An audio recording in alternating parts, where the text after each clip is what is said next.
மயிலாடுதுறையில் திமுகவை சேர்ந்த இளைஞர்கள் 100க்கும் மேற்பட்டோர் அக்கட்சியிலிருந்து விலகி அதிமுகவில் இணைந்தனர்.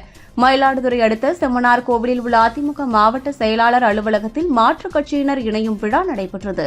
இதில் உளுத்துக்குப்பை ஊராட்சியின் 3வது வார்டு உறுப்பினர் ரியாஸ் என்பவர் தனது ஆதரவாளர்கள் 100 பேருடன் மயிலாடுதுறை கடை வீதியில் இருந்து இருசக்கர வாகனங்கள் மற்றும் 4 சக்கர வாகனங்களில் சுமார் 12 கிலோமீட்டர் தூரம் உள்ள செம்மனார் கோவில் அதிமுக மாவட்ட செயலாளர் அலுவலகத்திற்கு பேரணியாக சென்றனர்.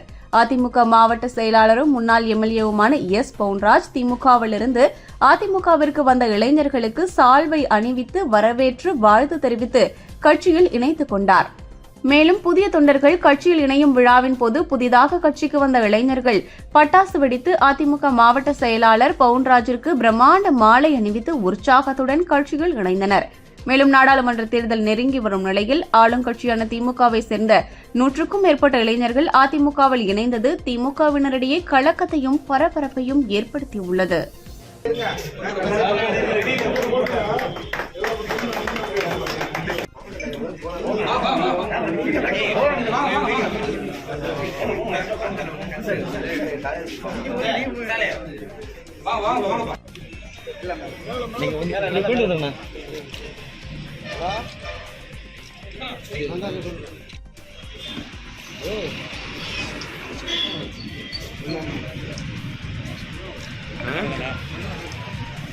அப்படி ஆட்டி காட்டுங்க.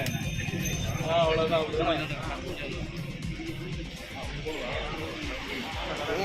அனைத்து இந்திய அண்ணா திராவிட முன்னேற்ற நிரந்தர மாவட்ட செயலர் பவுன்ராஜ் அண்ணன், அண்ணன் பவுன்ராஜ் அண்ணன், அண்ணன் எடுத்து கட்டியா, அண்ணன் எடுத்து கட்டியா, எடுத்து கட்டியா, அண்ணன் எடுத்து கட்டியா.